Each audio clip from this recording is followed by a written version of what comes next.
Cool. I am here with Liam James. Thank you for having me here at GB Top Team. Yeah, so only my second time ever in an MMA gym. Yeah, thanks for having me. How are you? I'm great, my man. Thank you very much. I'm good. Pleasure's mine. I appreciate you coming all the way down here as well. Oh no, I only live around the corner, so it was like sweet for me to get here. Yeah. So yeah, I saw you start fight at Fight Star a couple of months ago. It's only your second amateur fight. Are you trying to get into the pros like later on? Is that like the long-term goal, or you just kind of? Yeah, no, 100%. As you said, obviously only two so far. I'm getting surgery, as I was saying, along with you in a couple of weeks. I'm gonna have roughly around a 2 to 3 month recovery. They've told me. Oh, okay. So once I come back from that around April, Mayish, I want to hopefully get another couple in before the year ends. Yeah. At least 2 anyway. And then try and get 2 wins back. Okay, good. And also as well, I hear like a lot of pros say you try and stay in the amateurs as long as you can. Mm-hmm. Like similar to how in boxing you stay in the amateurs quite well to sort of build up your experience before you like rush into the pros kind of thing. Yeah, sure. I mean, if you ask Brad as well, a lot of guys in here will tell you your amateur record and everything is not so much of a big deal. It doesn't matter. It might feel like it in the moment because this is my career at the moment until I go pro, if that makes sense. Yeah. But then when I do go pro, obviously it all gets wiped clean. 100%. It's like a complete fresh slate. Yeah, it's just experience. So as many times as you can get in. And being in Fight Star as well, it's such a famous venue. The crowd as well, the Indigo, is so much more kind of intense, if that makes sense, compared to a lot of amateur shows. So the experience there, I mean, to be able to fight twice in the space of 4 months, where some cage warriors compete they fight there. There's a lot of guys here that I train with that fight in cage warriors. There's a lot of guys in cage warriors that have obviously gone on to the UFC. So to be able to compete for my first 2 in the same venue that they've competed in, it's amazing. One thing that did surprise me about Fight Star, I thought there would be a lot more guys just sort of, you see in regional MMA, you're just there to sort of build your guy up and then it just sort of run through. I'm surprised how sort of good the level was, meaning how equal most of the fights were. I was a bit surprised by that. Yeah, I followed Fight Star, I mean, pretty much ever since I kind of got into MMA. Yeah. Fight Star was always a show I always wanted to make my debut on. Yeah. I think it's the most professional amateur show. Obviously, they've got quite a few pro fights now as well, which is good. So they're building themselves up quite nicely. But I think it's really well set up. I think even just when it comes down to the lighting, everything is great. Yeah, all the fights are very well matched, as you said. You don't really see many mismatches at all. Yeah, I was quite impressed. Like, that was the first time I'd worked for them, and I'd only heard about them a few month or 2 before. I just emailed. I was just emailing around just to try and get some work, and they were like, "Oh yeah, come do this show with us." And I was like, "Cool." So when I got there, I was like, "Wow, I feel like I'm like in a mini contender series kind of thing." It was just crazy, and there was a lot of good fighters there. And I remember speaking to some of the coaches at your gym. I don't know if they coach with you as well, but how many fighters that you guys had there was kind of crazy. And it just made me think how much, obviously MMA is a very young sport, but how much like UK MMA has sort of improved in, say, the last, 10, 15 years. 100%, yeah. I think as well, we'll give it another, 5 or 10. And a lot of the guys that are on the lower scenes now, when they start to make their way up to pro, I think the English MMA scene is going to expand a lot. Yeah. I think there's a lot of guys, not just in pro but amateur as well that are up and coming. And then obviously you've got guys that are pro, like Luke Riley, for example. Just guys like that. Jordan Fuchenik's joined the UFC now. We've already got Nathaniel. Yeah. Like a lot of those guys. I don't know if you saw the UFC show a few months ago. They done it in Macau, China, where they had the Road to UFC. It was mainly like Asian fighters, but they had a lot of. They had a few UK fighters sprinkled in there, like Kavanagh, and I can't remember the other guy's name. I think he trained at Manchester Top Team. But there's a lot of other UK fighters that are coming up. One thing I do ask fighters usually when I sort of speak to them, if you was going to create an MMA fighter from scratch, like a kid, how would you do it to make the sort of perfect fighter? Would you be like, okay, we're going to focus on just Greco-Roman wrestling for 5 years and then we're going to do boxing, or would you sort of do it all at the same time to make the best fighter for MMA? It's a good question, actually, because I've always said if I ever find the right lady and I have a kid of my own, if it's for me, if it's a boy, I'm on him straight away. If it's a girl, for me, I'd still like her to train. Yeah. I wouldn't want to push her into the career. No. For me, I'd like her to train to defend herself, but as a career, I would prefer if she didn't. Yeah, 100%. But if it's a boy, I'm on him Okay, straight away from yeah. the start. And what martial art? Is there one particular, or are you just saying we're just going to dive straight into it and do all of them? I think so. For me, I feel like jiu-jitsu's obviously there's no strikes involved in jiu-jitsu, and obviously you got to bear in mind when they're young, they're going to be a lot more kind of sensitive to being punched in the face and kicked and blah blah blah. And but at the same time, I think it just depends on the kid. You know, like there's some kids who can take a whack from young, and it's just built in them. Some can't. So it depends. But I think it was like from the ages of 0 to 7, you're in the beta stage of mind. It's when you kind of pick up things easier, and then you kind of drag it on as you get older, if that makes sense. Yeah. So whatever you teach them between that sort of age, they're going to kind of grow up to believe it helps shape and mold them, I think. So, definitely. If I can put it in his mind, you know, like, you're not a bitch, you're not this, you're going to do this, you're going to do that, and he grows up like that. By the time he gets to 13, 14, and he starts to slowly, you know, become his own person. Yeah. Hopefully he's already going to have it kind of built into him. Yeah. That toughness. So you've got to put it on them young. Obviously, you need to try and balance it because they're still kids, and I wouldn't want my kid to grow up and say that they haven't had a proper childhood. So you need to balance it between letting them be a kid, have fun, but then also, you know, knuckle down and get the discipline in them early. Yeah, 100%. Work hard early and then enjoy your life later on rather than doing it the other way around. Other way around, 100%. So yeah, how did you get into MMA? Was it like you saw a certain fight and you were like, I want to try this, or was it you just were into fighting? Because you hear a lot of fighters go, well, I couldn't really do anything else. I like to scrap, and this was it, and I just naturally got into it. Was it something for you like that? It's a funny question, actually. I don't know. You don't know? I actually don't know how I got into it. I can't remember. I wish I had like a bit more of a cool backstory to tell, but I can't even remember. I grew up playing football and a lot of sports, I've always been very sporty, running, everything. And then I hit around, I think I was about 12, I got into boxing. I started boxing for a little bit, stopped. Picked it up again when I was 14, I believe. Stopped again, and then I was already into MMA at this point, but as I was explaining to you before we started, I live kind of in the middle of nowhere. Yeah. There's not many gyms around. There was this one boxing gym, and my dad knew the coach, so that's how I kind of got started boxing. But then I don't know, pure boxing just wasn't really for me. I wanted to learn how to grapple and everything. Yeah. And then I started at, I think I was 17. And how old are you now? 21. 21, so 4 years ago. It's not that long ago. There's a gym around the corner not too far from here, about a 20-minute walk away. I started with them. I was there for around 3-ish months. I remember I was sparring, and I stepped back. My whole toe, my big toe, literally just went to the side. Oh my God. I don't know if dislocated or whatever, but I couldn't put no weight on it, and I couldn't walk properly for a good few months. So by the time I was ready to come back and join again, Top Team opened up.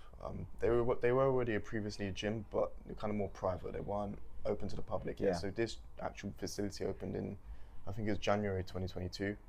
And obviously that was around the same time I started to get back into it after my toe. So I thought I'd come down here, try it out, and I've just been here ever since. Wow, that's cool. So, that's a good story. Yeah. But are you a fan of MMA? Like, do you watch it a lot and you're like, so based on what you said, you sort of started the sport, and then did you sort of then become more of a fan from just training all the time, and you're like, oh, I'm going to watch this pay-per-view, I'm going to watch this fight and this fighter? Yes and no, to be honest. I feel like now when I watch fights, I find it more fun because now that I'm actually doing it, as you said, I'm still quite early into it compared to a lot of people in here, so I don't have the same mind as someone like Nathaniel would when watching. But obviously now I know tons more than what I did before I started. So now when I'm watching fights, I can see certain specific things as to why they're doing it. Yeah. Whereas before I couldn't.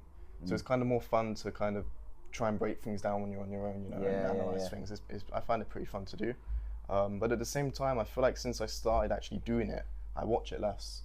I don't know why that is, but yeah. I reckon maybe it's to like switch off, because if you're doing it all the time, you probably don't want to like, okay, let me watch this fight every single, because it's a lot. Because even for me, like I watch pretty much every UFC card. If there's a big PFL/Bellator card like today, Hughes versus Usman, I'm gonna watch it. But I imagine if you're doing something all the time, you don't want to watch it all the time. It's like me. I work in TV, and I don't want to watch. For example, I worked on Big Brother a few times. I don't want to watch every single episode when I've been there in the studio every day. It's nice to switch off. Yeah, no, for sure. I think as well, it's weird because if you want to go far in not just the sport, in anything, obviously you need to be all in. You can't be 1 foot out, 1 foot in, 1 foot out. You need to be all in. But at the same time, you don't want to hate the grind either. You want to keep it enjoyable, you know.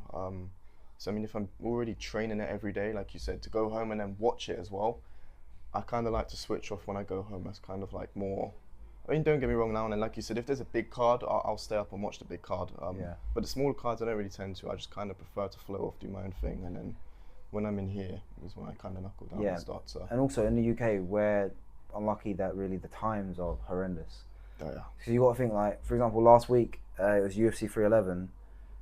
The main card started at 3 o'clock in the morning, and it's just that's most weeks. Even if you're watching like those horrible Apex cards in the middle of nowhere in like a empty warehouse, they're still at like 1 o'clock in the morning, 2 o'clock in the morning. Yeah, that's so it's just a bit like that's a lot. Do you know what I mean? I mean, them being on a Saturday, it's obviously a bit better than them being on a Sunday. It does help a little bit, but still, I mean, to stay up till 4 or 5 a.m. to watch the main event, it's ridiculous. Yeah, so I know, as I said, if there's like a big card, like it's fight after fight, the whole main card, I want to sit and watch everyone, and I'll do it. Like UFC 300. Yeah, but even the last one, I was gonna stay up and watch it. Oh, you didn't watch it? No. Oh my god, it was really good, man. I stayed up until around 3ish, and I can't remember what time Merab and that was going to be on, but yeah. I wasn't as interested in Islam when Sarukin pulled out. God. If I'm being honest, I was devastated about that. I was so looking forward. I actually thought Arman was going to win, and I actually love both fighters, but I had a feeling that Arman could do it, and I was devastated. And I love Moicano, but I never really gave him a prayer against Islam. I don't think anyone did. To be No, honest. I mean, obviously it's a fight. Anything can happen, but I mean. I think everyone kind of had the same sort of feeling. Oh man, it's terrible. But to be honest, even with Sarukin, if he hadn't pulled out, I was originally looking forward to Merab and Umar more.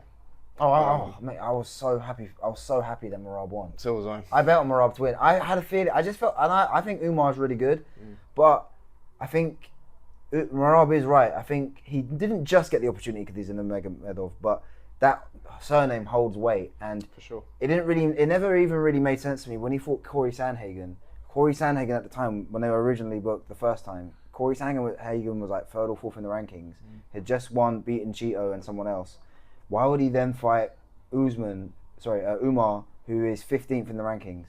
That doesn't make any sense. No, I mean, if anything, that's just going to benefit Umar, obviously, because if you're 15 and you're fighting a guy that's 3 or 4, it's kind of a win-win situation in a way, because if you do lose, you've lost a 3rd or 4th rank. You can still, it's not like you would have lost a title shot if you've lost.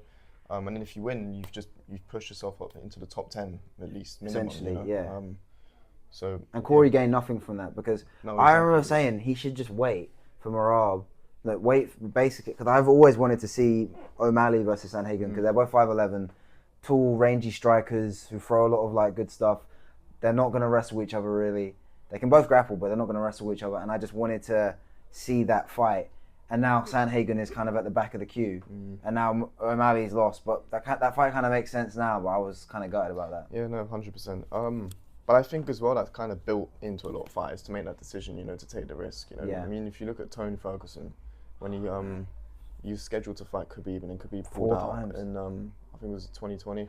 Yeah, because of COVID. And then he stepped in against Gaethje. He didn't have to do that. He could have waited for Khabib. Yeah. And he done like back-to-back weight cuts as well. Yeah, I was just about to say that. And that's I mean, it's definitely going to affect you. It doesn't really matter what people say. You can't. Twice in 1 month is crazy. I don't know how much weight he put on after the first one. I don't know if we fully rehydrated. I don't know, because he's not the biggest lightweight, but still, it just. And also, he was up in age even then, like 5 years ago. Like he's like 40 years old now. He was like 35, 36 when this was happened. So it wasn't ideal kind of thing. It really, really wasn't ideal. You know how you said, so you said Nathaniel Wood trains at this gym at GB Top Team. What other fighters that other people might know that train here or are can come in that you... Lonnie, as you mentioned, he was on the Macau card. He's fighting on the London card of Nathaniel as well. Yeah. Lonnie, undefeated as well. Fresh from Cage Warriors, won his UFC debut. For me, he's one of my favourite fighters to watch, honestly. Not just because I train with him, but his style. He's very he's just so quick. He makes things look very easy, Right. and then you try and imitate it, and it's just you can't do it. But I think his size is when everything comes into play as well. And he's had, a lot of kickboxing fights from what I've heard. So yeah, for me, he's only, I'll have to check, I think 25, I think. So young. Yeah, exactly. And in the flyweight division as well, it's not stacked. No, you can win a couple of fights divisions. and put yourself right in there.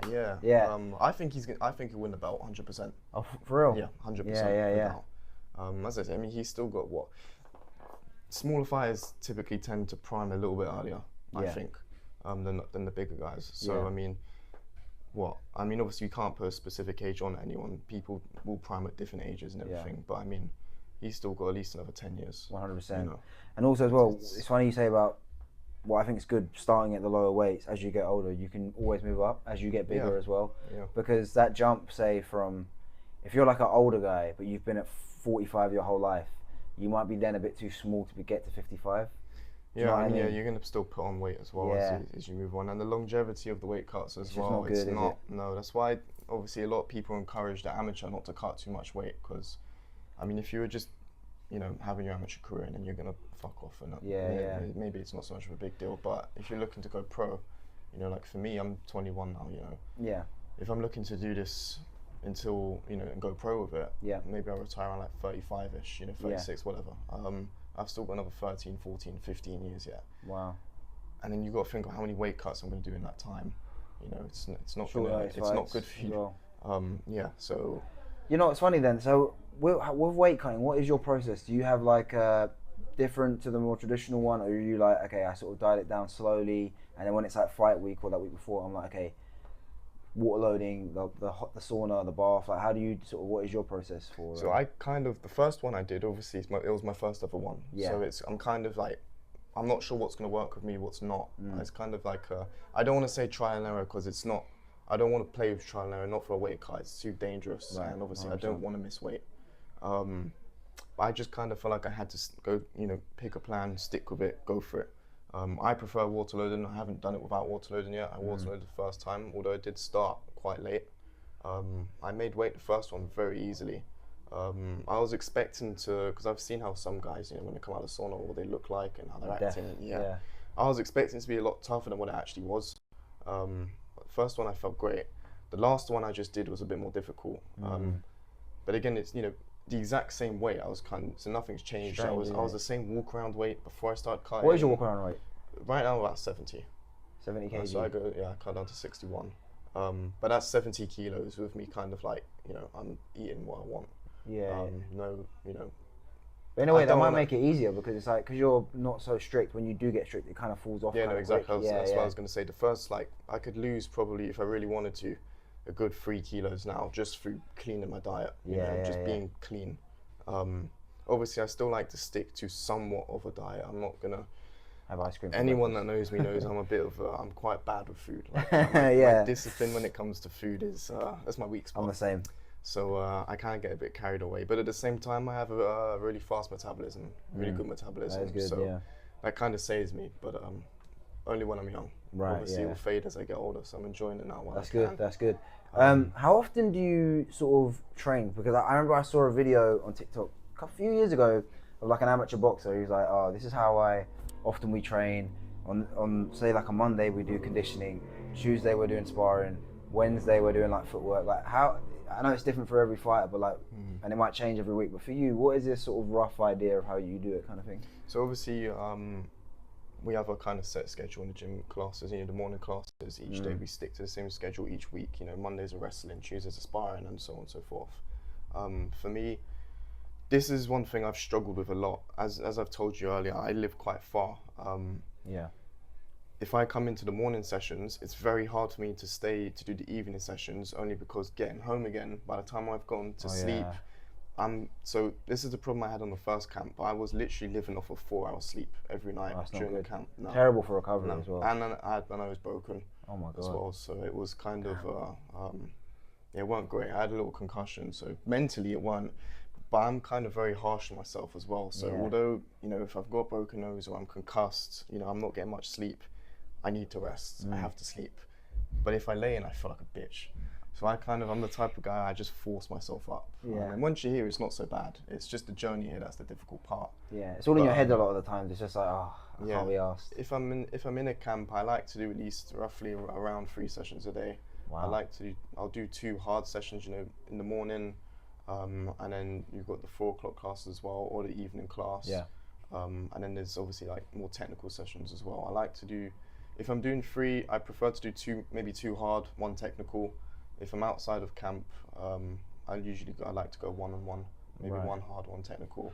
Obviously you've got the strength and conditioning side of things as well. Yeah. But I mean, a lot of the coaches here will tell you as well, it's technique comes before S&C, especially at a lower level, Yeah. But yeah, I mean, if I can fit it in, which I was able to the first time, I got a big lack of sleep, unfortunately, with it, but I managed to kind of clean it up closer towards the fight, because I was starting to get like bad back, my head was all over the place. So overtraining and stuff. But then when you kind of take that last week off, half a week, whatever, of training before the fight, so I can actually get a little bit better sleep and everything before the actual proper weight cut. Yeah. I managed to kind of heal up and I felt great. So. Well, like you said earlier, because it's the amateurs and it's trial and error, you're kind of working it out as you go along. And I think a few more fights in, you'll be like, okay, this is how I want to do it. This is probably how I'm going to dial in. I was going to ask, what is your sort of favourite thing to train? Is it, say, your jiu-jitsu more, or is it like Muay Thai? Like, what would be your, like, oh man, this is the day I look forward to the most, or the session I look forward to the most? Honestly, it will depend what mood I'm in. Okay. I'd say overall probably jiu-jitsu. That's really? kind of what I started out with the most, yeah. Are you still a white belt, or are you? Blue now. Blue? Oh, great, nice. So if I was kind of coming down for fun, say, I would pick to do jiu-jitsu. Right. But again, it kind of just depends what mood I'm in. Sometimes I might be in the mood to spar. Yeah. Sometimes I'm in the mood to just grapple. So yeah, honestly, it just depends. Depends how I wake up, how I feel. But regardless of how I feel, I mean, I'm going to do what I need to do. Yeah. If it's sparring day, I'm going to spar. If it's grapple, I'm going to grapple. So I don't kind of want to put my mindset in my mind's in a place of, I want to do this, but today I've got to do this. I just kind of want to enjoy everything. Just go with the flow, sort of thing. I don't want to hate nothing, which I was saying earlier, when you're constantly doing something 24/7, it's, I think it was Donald Cerrone actually, I was watching him on YouTube before, he said, no one wants to do anything 24. So no matter how much you love it, if you do it 24/7, you will get sick of it. You'll start to hate the process, and that's not what you want. So you want to find it enjoyable, but at the same time, you need to discipline yourself. So you're not, some days I wake up and you're not going to want to do it. Yeah. And they're the most important days to do it. Because once it's done, you're like, oh, I'm glad I've done that. Do you know what I mean? Exactly. Yeah. If I don't, and I'm waking up a bit later in bed, okay, cool, I've got the sleep, which is great, because my body needs it, my mind needs it. But then I feel lazy, I feel like a bitch, I feel like, I've missed out on a session, there's guys out there that have done an extra session than me today, and it's not good. From a competitive point as well, it doesn't feel good. It's not good. Yeah. Yeah, I remember seeing this video of Mike Tyson where he's on this is like in his prime, and there's like a video of him running at 3 a.m, and they're like asking him, why are you running at 3? He was like, oh, well, I can just get it done. And he's like, well, the guy that I'm fighting, he's probably asleep, so it makes me feel like I got an edge. And I was like, wow, that is a good mentality to have. Yeah, it's more of a mental thing than a physical thing as well, because like you said, I could wake myself up at 4 a.m. and go for a run in the freezing cold, right? There's no difference between me running 7K at 5 a.m. or running it at 5 in the evening when it's a little bit warmer. There's no difference physically. Yeah. It's the mental side of things. It's because at 5 in the evening you might not mind doing it as much. It's a little bit warmer. You're already awake. You're already up. But no one wants to wake themselves up that early and force themselves to run in the cold. It's so kind of not wanting to do it, but forcing yourself still to do it to build that discipline. I think that's that's kind of the reason for me. Making yourself uncomfortable so it's more comfortable, basically. Yeah, like those short-term games kind of thing. Yeah.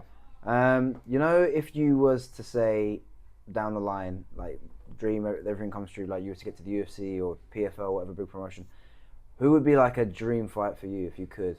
And say you're at your best, they're at their best right now or whenever, like who would you want to fight? Good question. Past or present, it could be whoever. Like say you said you was at 35 or 45, you could be like, oh, I'd love to try myself against Prime Aldo or Prime Dominic Cruz or whoever. I think, first of all, I'm going to need to see what weight class will I be in. I'm still young, I can still put on weight, muscle mass and everything, so for all I know, I could gain a bunch of weight in the next 5 years. Okay, so let's say you're 35 right now, right? Bantamweight. Yeah, let's just say you said, let's just say flyweight bantamweight, let's just say between flyweight, bantamweight, and say 45, because that's probably where you're going to be like in the future. If you could pick anyone, you're like you want to test yourself against, and you're at your very best, who would you want to be? Man.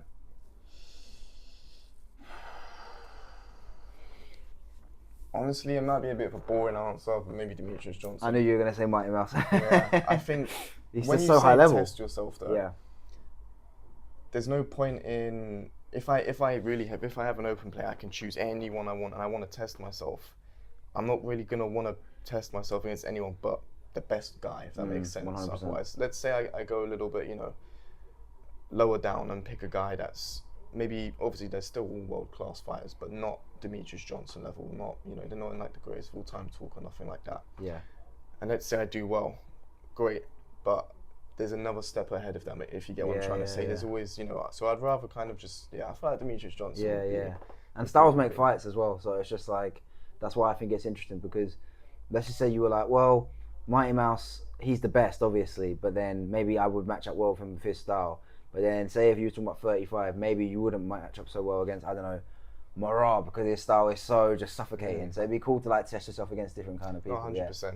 Also, as obviously Brad, my coach, fought Demetrius Johnson and beat him. So. Oh really? Yeah.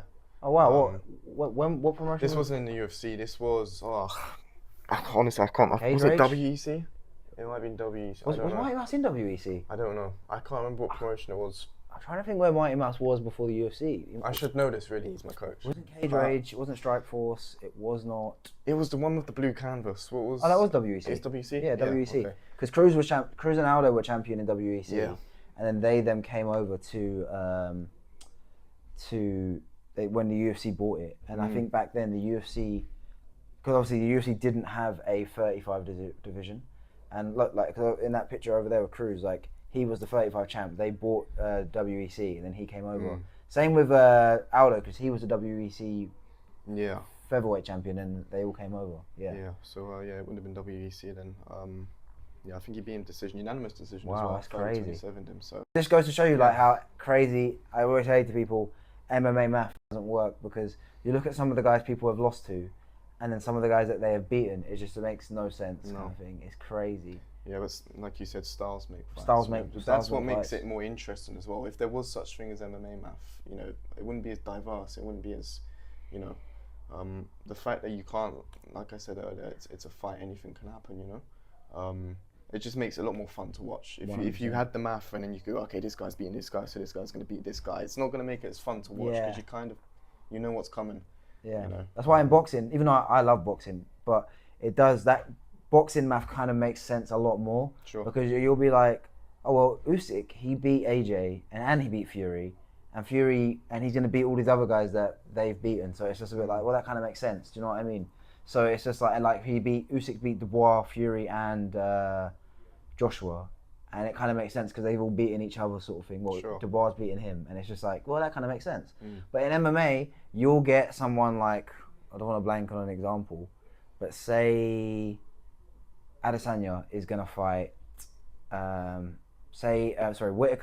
Whittaker beat Ikram Alaskarov in the summer. He knocked him out cold. But if he fought Adesanya, it wouldn't be a foregone conclusion that, well, Adesanya's just going to tear through him because he beat him twice. Do you know what I mean? Yep. That's what I think is one of the best things about MMA. 100%. Yeah. I also, one thing as well I like to think about a lot. So 10 years ago, I'd say maybe around 10 years ago, around a decade ago, obviously this whole Dagestani wrestling thing started to kind of take over a little bit more. And they're kind of more the dominant force in MMA at the moment. 100%. Whereas they wasn't before that. But I mean, I guess it's kind of like any sport, really. If you look at sprinting, Usain Bolt dominated for long, and then eventually someone else comes along, someone else takes over. I've always been very interested, kind of, to wait and see kind of what takes over the wrestling, if that makes sense. So right now, the whole Sambo wrestling thing, it is dominant. It is, regardless of what Morab did. It is still but he's kind of that Sambo style, though. But like similar style, so, I kind of find it interesting to sit and try and picture what's going to be the next style that comes over and counters the wrestling. Because it's hard to imagine right now, because they're so dominant. That's what I think. Not just the controlling thing, but the cardio that they come with as well. Yeah. And it's just, and also as well, they fight not to lose, but I've seen a lot of videos of Habib when he's teaching his guys. he's like saying, don't ever end up on your back because then you've got more chance of being submitted. It's just simple maths. Yeah. So I do wonder, you're right, because it does go in ebbs and flows, but if, say, the Dagestani fighters like a Khabib was fighting in, say, 10 years previous, I still think he would have dominated back then because of his style. It's just, or even the guys like, who's at those higher weights? Say at 85, there's not. Well, I think that kind of style is kind of better translates for the smaller weight classes. But because you don't really, for example, Magomed Ankalaev, everyone thinks that he's just gonna, when he fights Pereira, because he's the favourite in that fight. Yeah, he's just gonna shoot. That's not. If you look at all of his fights, he's fought. I think in his last 5-6 fights, he's only shot 4 takedowns across his last 6 fights. He's primarily like a kickboxer that knocks people out. I was reading that last night actually. Yeah. Someone commented on it, saying exactly what you just said. A lot of people think he's just gonna shoot, hold him down. But he's known more as a stand-up guy than a wrestler. I think a lot of people see the surnames like whether it's Nurmagomedov or then they see the Russian flag. They see the Russian flag. They assume, oh well, this guy's obviously like Khabib, and they all fight the same when they don't. And even a guy say like Mosa, I know he's not got a finish in the UFC, but everyone says he's boring. I think his wrestling, that fight he had with Aljo is just was crazy to watch. You know what I mean? The grappling exchanges were unreal, but they all fight. They all have their own style. Even Islam, everyone says, "Oh, who's better, Islam or Khabib?" But Islam's striking is so good. Yeah, they're kind of different in a way. It's Islam striking-wise for sure. Islam's, you superior. can tell levels above Khabib striking-wise. Yeah, 100%. He's more well-rounded as a fighter, But then again, when it comes to the control time, I just think Khabib was more dominant. Yeah. More suffocating, and I think Khabib as well. I know it's easy. It's always going to be like, well, he came first, kind of thing. But for me, Khabib, he dictated to you where the fight was going to go, and I feel like he would not give you. He didn't take as many risks with, say, on the feet, and he was just going to suffocate you. Whereas, like when you watch Islam versus Volkanovski, the first one, a lot of people think Volk won that fight. I don't think Volk would have got those chances that he got against Khabib because Islam was taking more risks. Yeah. And he's just more suffocating. But you're right. I agree with you. Islam is more well-rounded. So it's hard to say. It's really hard to say. Yeah, no, it's difficult. The thing as well especially with Khabib, because he was so kind of one-dimensional with the grappling, what makes it all the more impressive is the fact that you knew what he's going to do. Yeah. You still can't stop it, Yeah. And I feel like those guys at that level, they're at a level where if you know what your guy's going to do, you're at the level to be able to do something about it and put a stop to it. But no one could crack this guy. He's just suffocating, really. It's interesting, really. It's interesting to see. But then this whole Dagestani thing as well, he's the only one really that I feel like we've seen that's actually completely dominated and controlled. A lot of the other guys, they'll dominate and control, but not the way he has, if I that agree, makes sense. 100%. The closest one, to be honest, if anything, is Merab, and he's not even from Dagestan. Yeah, but he's interesting. But he doesn't get the finishes, well. that's the thing. Yeah, he takes guys down a lot, but I feel like he struggles to keep them down. They get up quite a lot, but he takes them down again, then they get back up, then he takes them down. And he shoots way more than everyone else. That's why he doesn't care if he misses all of them. I think he just surpassed as well GSP's takedown. He did. I think GSP's record was something like 96, and he shot like 102 or something like that. Yeah, it's insane. Which is just, he doesn't care because that Yan fight, when he fought Piotr Yan a couple of years ago, he did not care. He was just, and he would not give him a minute's peace just to get off me. Do you know what I mean? It was just suffocating. In your face, and it's hard to deal with a guy with that cardio as well. If they come in maybe the first few rounds, especially in title fight, if it's a 5-round fight like that, and then they're not gassing. It's the 4th round, and they're still on you. It's suffocating. It's demoralizing in a way as well. It crushes you mentally. It crushes a lot of people. And it's exhausting. I can imagine. One thing I kind of worry about as like a UK MMA fan, I saw sometimes, because you were talking about the Dagestan fighters, I sometimes worry that even in America, say wrestling, freestyle wrestling, they do it in their sort of PE. Mm-hmm. We don't really have that in our schools and stuff. So I sometimes worry when we get to MMA, like the pros and stuff, we're so far behind when it comes to, well, we haven't been grappling till we get to these gyms and we've gone out of our way to do it. So I get a bit worried. Even Leon, when Leon fought Kamaru Usman, the first fight he got dominated. He didn't know anything about wrestling. Second fight, he takes him down, but Usman is still showing him levels when it comes to the grappling and wrestling.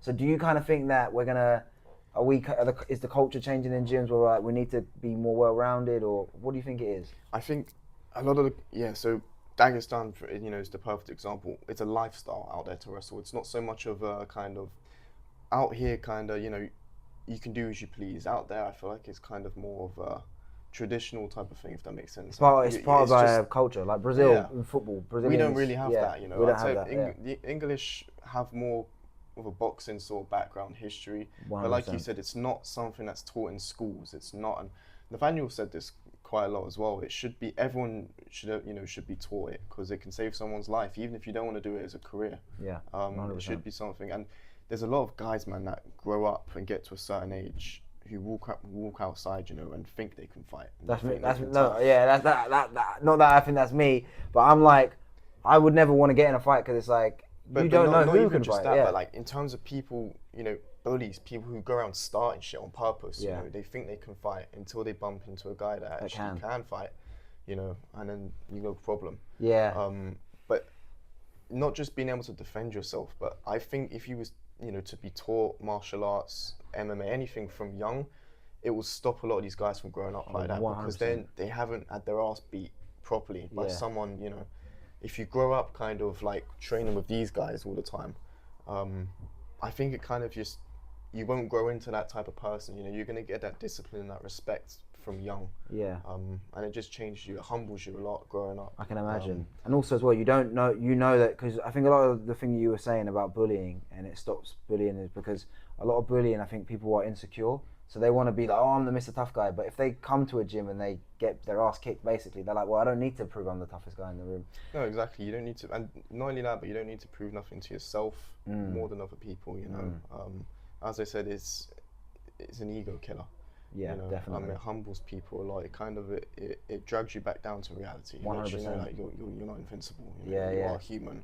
There's people out there that can whoop your ass. And that's a funny thing about watching MMA.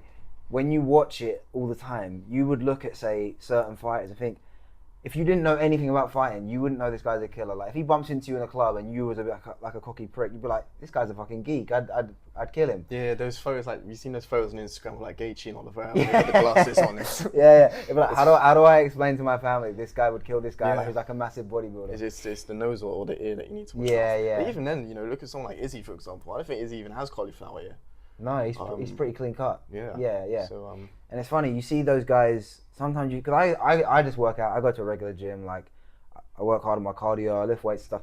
But sometimes I see people in the gym, and I think that you know that they think, oh, I'm Mr. Tough Guy because they've got like some biceps and stuff. And it's like, you don't know anything. Do you know what I mean? Like if you stepped into like wanted to get trouble, you could get like 100%. seriously hurt. I mean, I can guarantee like this whole, I don't know how much you keep over it, Bradley Martin thing, about him. Yeah, I think that was a gimmick, to be fair to him. Yeah, but even I mean, there's people out there that literally have that sort of mindset, like him, but they've never been kicked in the calf. Yeah, he's like, oh, I'm 260.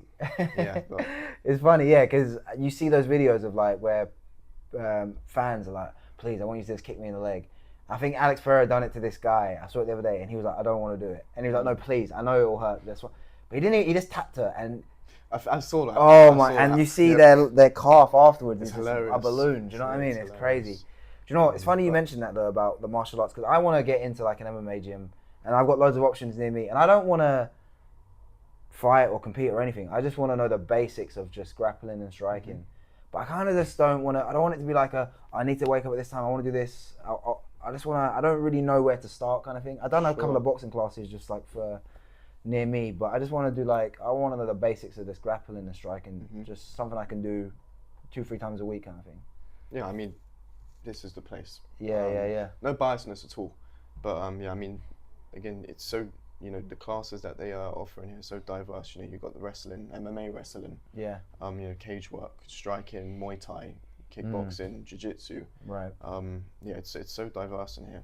The only thing I worry about is because I'm a complete beginner, and I don't mind getting hurt or whatever, kicked or whatever. That's fine, but it'd be kind of cool if I could do it with other beginners, because it's just like. I mean, you've got the morning training, as I was talking about, which is more for the amateurs and the pros. Yeah. And then you've also got the evening. Some of those guys still come down in the evening as well to train, but in the evenings you've got loads of guys in the classes that are beginners. They've never done anything before, and it's not For me, it'd just be more for like fun. It wouldn't be like it's not like a hostile environment or nothing like that. Yeah. You can come down there just for fun as well if you want. You don't need to make a career out of it. I'm not worried about taking a few smacks because that's part of it, but Sure. it's more just like, and also I think I would, like you said, enjoy MMA more because I'm like, well, now even though I know what's happening in a fight, I would know even more where like, oh, this guy's setting up this, or this guy's trying to go for a Kimura. 100%, especially when you're interviewing guys as well, or just watching it as well. I feel like it makes it that bit more enjoyable as well, because you can actually see what's going on. You understand it, that tiny bit better. Yeah. The transitions, when they're grappling and everything. And in like scoring rounds and stuff. Like, sometimes I'm watching fights, and you do when you see the scorecards. Like, do you know Verdict MMA? No. Really, really good. So if whenever next time you're watching a fight, download this app called Verdict MMA because I found them on Twitter, and I think I saw Joe Rogan talk about them years ago. Every single fight on pretty much every big promotions card, you'll see the scorecards live of all the fans that are voting, and you vote. So Merab versus Umar the other day, that was really close. Me and my mate were watching it, and I was like, I think Umar won the first round, and then you go, okay, Umar 10-9, and then the second round finishes, and then you go, who do you think won that one? I was like, I think Merab won that 10-9. And then you score them, and then they add everyone's scores together so they get an average, and you can see which rounds most people went for and how, and it's really good to sort of look at that. And obviously, if I know what's going on, I could probably score things a bit better. I was going to say as well, live betting as well. Yeah. That would help a lot with live betting. 100%. But that is pretty cool. You should check it out, because Joe Rogan was the one that I heard talk about it, and it's just, I followed them on Twitter, and after every fight, they'll post like, oh, well, this many thousands of people voted, and it'll be like someone just edged it in this round, and that's how they go it. Like they do it based on that. And obviously, some people are biased or whatever, but if you just do it properly, you'll be like, oh well, most people agreed with me or they disagreed with me. So it's just a good way to score fights, kind of thing. It's a good way to do it, kind of thing. Yeah, I think So with the whole judging system as well in MMA, it's what do you think about that? Do you not like it? Do you kind of think, because it's basically the boxing system. But I kind of think there are problems with it, but at the same time, for the most part, it's okay. But then sometimes you see such an egregious decision. I'm like, how did you even come to that? Yeah, me personally, I think it should only be ex-fighters as judges. Yeah. For me. I think Chris Lieben's been doing it. I don't think guys who've never actually stepped in there should be judging it. Right. And then it can also come down to, there's some fights that are quite controversial. You could argue they went either way. Yeah. This whole damage versus control thing plays a massive part as well. What's your thoughts on that? It's a fight. Let's say I get held down for 4 minutes, and then I get up in the last minute and cut the guy open and knock him down. Yeah. If you're looking at control-wise, he's won the round easily. It's 4 minutes. But then if you're looking at damage, I've knocked him down and cut him. Yeah. So it depends on what you're looking at. For me, I would go damage. Me too. Because it's a fight. Yeah, you know what I mean? 100%. Obviously, if you can't do the damage and the guy has just held you down, then sure, take the round. Yeah. But for me, I'd go damage over control all day. Like 100%. It's not. It's a fight. It's a fight. Yeah. You're trying to hurt it's not a wrestling match. You're not trying to hold each other. Don't get me wrong. Obviously, it's MMA. It's whether people like it or dislike it. You do get the guys that like to take people down and just hold them there, and they're not there to entertain you. They're there to win. Exactly. It's not. They're there to get the money and move up the rank. I don't blame them. Yeah. 100%. Especially, you gotta act like you're fighting for your life in that. Yeah. But at the same time as well, man, like it's a fight. Like fight. Yeah. Don't cuddle. Because for me, there's a difference between taking someone down and just holding them there, and taking someone down, smashing their face, holding them, smashing their face. Going for submissions, making yourself active. But if you're just going to take him down, hold him. It's not really. Yeah. It can win the fight, but it's not gonna. It's not the real true spirit of fighting, essentially. No. Yeah. And it's like sometimes you see these decisions. Like, I kind of think the word robbery gets thrown around a bit too much. If it's a close fight, it's not a robbery. No. Whether you disagree with the decision or not, it's not a robbery. But I do think there have been some decisions where I'm like, how did you come to that score? And I'm just like. How? Like even I don't know if you saw a few months ago Jose Aldo versus Mario Batista. Batista had the I think Aldo won. Like you said, there would be one round where he would hold Aldo against a cage. He wouldn't take him down once in the fight, but he would have him against a cage for like 2.5 minutes. Aldo would get free and he would land some very good strikes, like significant strikes, what they call it. But then he would grab him again when the round started. But then Aldo would break free and then he would get the damage.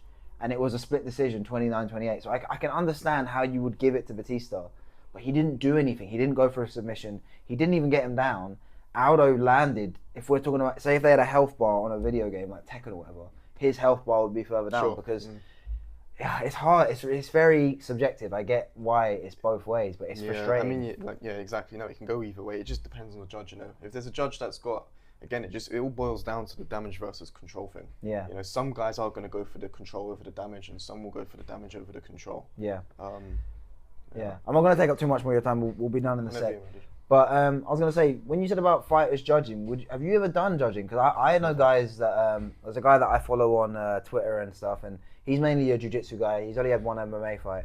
But I've seen him score fights for like regional MMA shows because he knows about grappling and stuff. But that is quite a good idea. But I just think at the highest level, it can be quite difficult because obviously people might have biases or this and that. Do you know what I mean? Yeah, no, 100%. Again, I think for me, especially in the UFC and Bellator, all the higher organizations, I think it should just be, ex-fighters judging. Being in there, and landing certain shots or getting hit with certain shots is different to watching it, So having that experience, actually being in there, you've been there, you've done it, I think it definitely helps when it comes to judging. If you've been an ex-fighter yourself, you can see what the guys are, what they're going for, what they've been hit with. You've been hit with that yourself. You know what it's like. Blah blah blah. I just think it makes more sense. Yeah, 100%. For me, it's Even the refs like Mark Goddard, Herb Dean, all of these guys have had like amateur and pro fights and done like grappling tournaments, so they kind of know what's going on. But then you're right. I think sometimes the promotion get involved. Like when a guy is sort of, they say there's not enough work going on. Even when they are.